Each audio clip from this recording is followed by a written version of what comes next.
Hi, welcome to the Global Grid Experience. I'm super glad you're here. Today's guest is Dr. Van Gooch. Van and his wife Sue built a net zero energy home 12 miles out of Alexandria, Minnesota. As much as I wanted to know how they did it, it was why they did it that really intrigued me. Was it easy? Let's find out. Dr. Van Gooch is a retired professor of biology from the University of Minnesota at Morris, where he taught for 35 years. After retirement, he and Sue set themselves to this challenge. And even if building a net zero home isn't in your cards, Van has good tips on what we can each do to save energy and money where we live and how we live. So let's begin.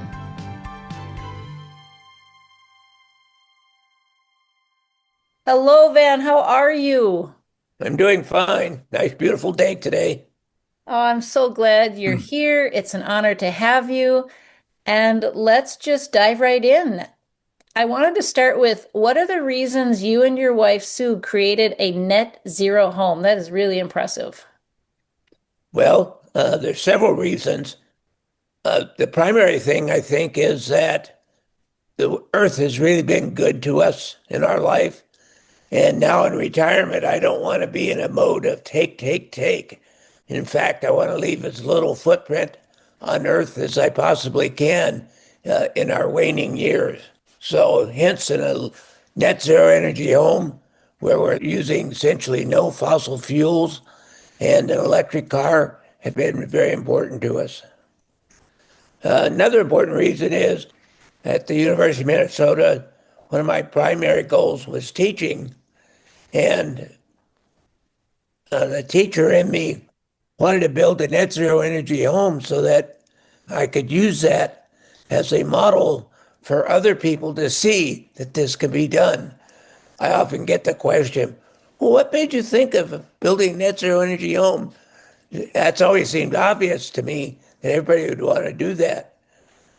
And indeed, some people have modeled some of their building projects off of what we've done. But I guess I was a little naive thinking that everybody after we build this home, everybody after that's going to build a net zero energy home.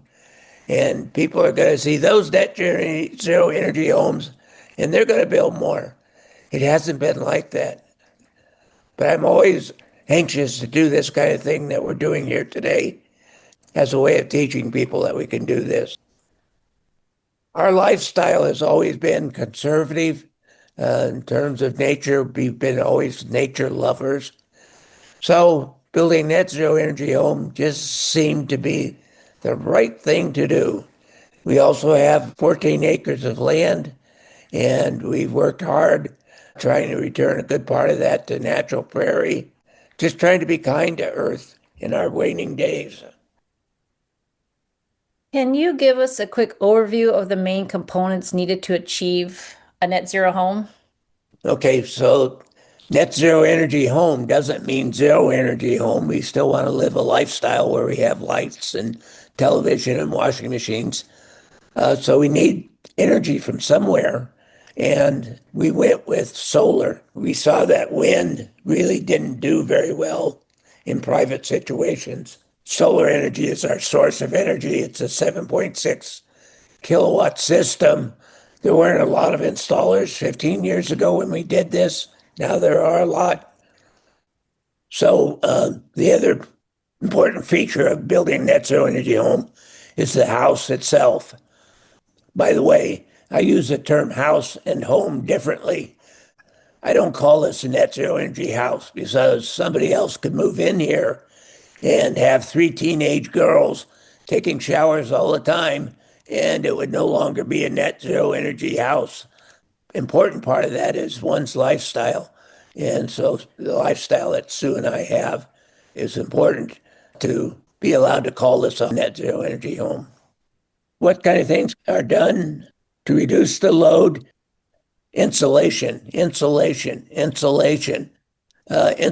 is cheap, and this house has insulation all the way around, at least twice what a code requires. And that's really important in our northern environment. We have a large southern window, which is a passive solar heating device in the wintertime. So the sun comes in here and really heats the house well during the day. We have these nice, crisp, sunny days in the wintertime, and that's an important feature of having that. Ground source heat pump, very efficient way of heating. We love it. It's worked really well. So those are some of the important things that have gone into this house to make it work. What are some of the easiest, perhaps most impactful things people can do to their homes now or new builds to save energy and money? Well, one of the obvious things is to install solar. Solar is quite a bit cheaper, more efficient than when we first started, but it's been a real advantage to us to have that. And it's cool. It's neat to see solar systems that people drive by and say, "Oh, they've got solar. Maybe we should think about that too." But people ask me what's the best bang for their buck, and that's not solar. I would start if you have an existing home. I would start with more insulation. As I said, the code for insulation is not particularly good for this northern climate. If you have an existing home, probably your attic could use more insulation. So that's one place that's easy to start with and it's fairly cheap. And the walls is hard to insulate after the fact if you already have a home, but it's been done. You can actually put layers of insulation on the outside and then siding on top of that. That works. Another important thing is to get an energy audit on your home. Somebody can come in and they'll look at your house and say, "Oh, there's a place you're losing energy that you probably weren't realizing." They go around with an infrared camera, look at walls that might be particularly energy inefficient. I would think if one calls their electrical supply company, we're on Moonstone Electric, that they could probably give you advice of where to find one that can do an energy audit. What can be done today? I presume everyone that's listening to this has interest in saving energy, so I presume they've already gotten rid of all their incandescent light bulbs and replaced them with LED light bulbs. If you haven't, Menards is open today. Go out there and do it. Get those LED light bulbs. And I've had people tell me, "Well, I'll do it when the incandescent light burns out." Well, that incandescent lamp is still burning a heck of a lot more energy than an LED light bulb is. You're going to be ahead to just replace all of those incandescent bulbs with LEDs right away. What could be done this week? Consider putting in a heat pump. Heat pumps have come a long ways. If you already have an existing home, you'd probably want an air source heat pump. We have a ground source heat pump, but they're great ways of utilizing energy and just pulling the energy for heating from the earth. And also it works great for cooling. Another thing is consider and buy an electric car. I can't emphasize this more than enough, is that if a family is a two-car family, there is zero reason for not having an electric car. They're just great. I think most people would find that their transportation is mostly less than 100 miles in a day. One can go out and use their electric car, come home, plug it in, be ready for the next day. So I often hear the excuse, "Oh, they're too expensive." I don't know where that's come from, but that's definitely not true. We just bought a new Chevy Equinox electric vehicle, all-wheel drive, for less than $35,000. I'd like to see you go out and buy a truck for $35,000. Electric cars are relatively inexpensive. They're a heck of a lot of fun to drive. The other common excuse I hear people say, "Well, there are not enough charging stations." Well, as I already said, most people do commuting very locally. One can find enough charging stations, but if one's concerned about that, that's why you would need a second gas car. But you'll find that 95% of your driving would be with the electric car. Sue and I coordinate our use of cars so that we're not using two cars in a day, and we always go to the electric car. In the summertime, we have a Subaru as well, a gas Subaru. In the summertime, we probably only fill that Subaru up once during the summer, because we're using the electric all the time. So there's a few things that could be done pretty quickly and easily. What was the most inspiring thing you did for your home that you're most proud of? Don't let people tell you that you can't do it. Find the right contractor, find the right architect that will help you design all of this, and avoid those people that say, oh, it can't be done. When we were looking for a builder, a lot of the builders gave me the impression, oh, that's nice. You want to build that way. But I've built houses for 35 years and I'm going to do it my way. We found a builder that was very open to working with our architect. The architect that we had has built nothing but eco homes. So it's a great system. And we had very positive results from all of that. So don't let people say, no, you can't do that. Keep pushing the system so that realize that it can be done. Yeah, we're an example to show you that it can be done. And that was 15 years ago. Things are easier now. Before I go on to the next question, I always hear the money and the cost. What do you feel about the investment in this and the worth people put on it? Back to the solar, people say, well, that's going to cost me $15,000. How long is it going to take for me to get my money back? I always find that a ridiculous question. You go to buy a new car, you drive off the parking lot from the new car dealer, and the car isn't worth as much as when you came in. You're never going to get your money back on that car. You're going to have to buy another one in 15 years. Solar, it's producing for you. You spend that $15,000, it's producing for you all that time, and you will get your money back eventually. For us, it was about a 30-year time span. Now it's about a 15-year time span because of the lower cost in solar today. So again, I don't like that question of how long does it take to get my money back? For the house itself, I asked our architect how much more this house costs to build versus a conventional house. They said about 30%. I asked the builder, and he gave me the same answer.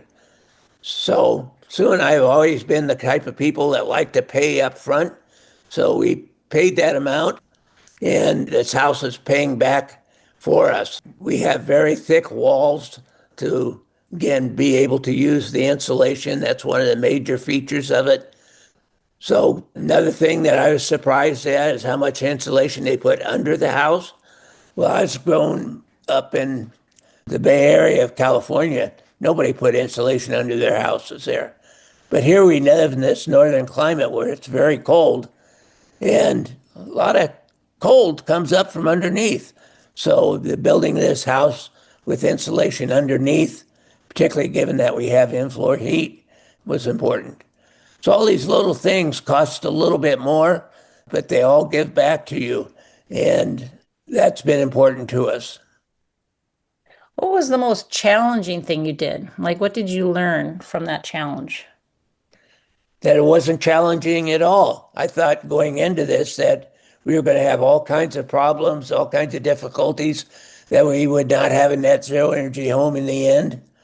It all went smoothly. Again, we had the right architect, we had the right builder, and they really did what we wanted to do. When we were looking at eco homes 15 years ago, we didn't find any eco home that was 100% energy efficient. We found some that were 80%, 60%.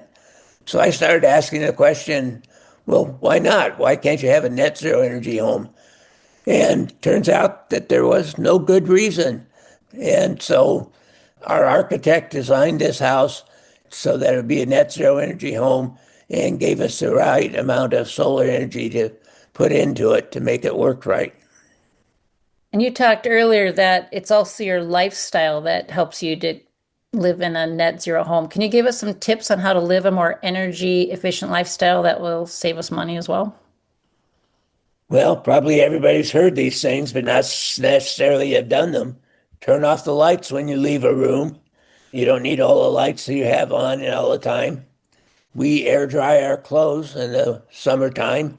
My wife says, oh, that puts vitamin D in them, but it sure saves on a lot of energy too.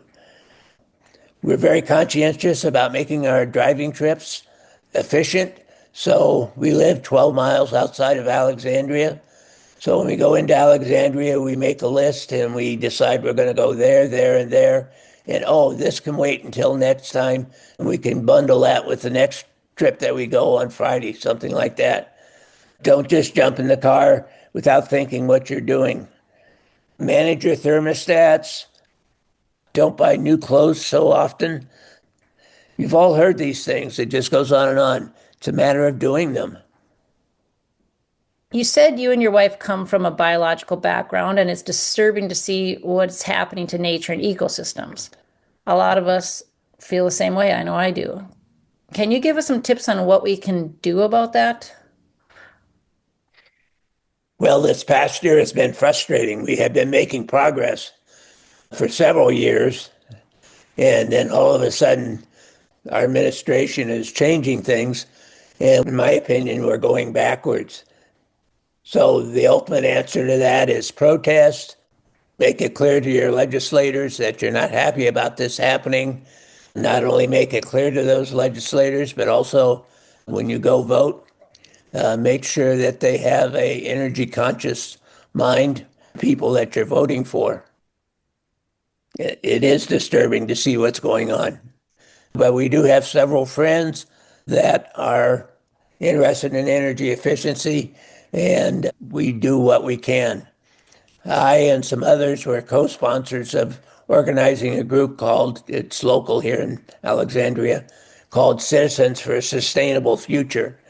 So we're a group that gets together and discusses kinds of ways that we can try to make things work better in terms of our environment. Wow, that's impressive. Van, you have grit. I am so impressed with you. What is your hope for the future? And I hope it's hope for positive and not. Well, again, this last year has been very sad. Somebody just quoted me a number yesterday, and I don't know if it's true or not, that Americans are using 30% more energy each year, whereas Chinese are using 30% less. China uses quite a bit of fossil fuel energy, but they're headed in the right direction. And again, we're not. And it just frustrates me to no end. And just do what we can do. Don't be afraid to talk up. I love that. And it all starts with our own lifestyles. I know we get caught in being busy and I'll do that later and I've just got too much on my plate right now. How do you find it in yourself to do this stuff now? Well, I think we've always done that stuff, Sue and I, but just avoid the excuses. When you say those kinds of things, just think about what you just said and say, well, that's not really a factor. I can do this. Just be a little more conscious about it. It's not very hard, as I say it. We have found it fairly easy to live that energy efficient lifestyle. One can just make it work as long as it's in your mind to do so. And I've found that whatever reason you want to make these changes is a good reason, whether it's to save money, whether it's to reduce your footprint, whether it's to combat climate change, right? I mean, it doesn't matter. Whatever you want to do is a valid reason to start making changes. That's right. Just the right thing to do is a common phrase I often use. I love that. Is there anything else you want to share before we have to go? I love getting the information out there as often as I can. So I want to thank you for doing this. Thank you. And one more question. If people want to learn more, is it okay in the closing if I share your email and phone number for people to contact you? Yes, I would love to talk to people and try to tell them our experiences and give them ideas of what they can do. Not everybody has to go to the far extent that we have. Just doing a few simple things is always the right step in the right direction. That was Dr. Van Gooch from Alexandria, Minnesota. Thank you, Van, and thank you all for listening. I really do appreciate it. Have a great day, or not. It's your choice. The middle school principal used to say that on the intercom each morning. So that was kind of a good memory. Though I agree, it would be a hell of a lot easier to make that choice to have a good day if there wasn't so much shit happening every 5 minutes.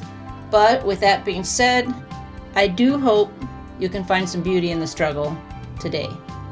My cousin said that one at my uncle's funeral, and that one really sticks with me. And before we go, let me share Van's information with you in case you'd like to reach out to him. You can reach him at 320-283-5222 or email goochv@morris.umn.edu. That's goochv@morris.umn.edu. Be kind to yourselves out there. It can be brutal, but we have each other. Talk soon.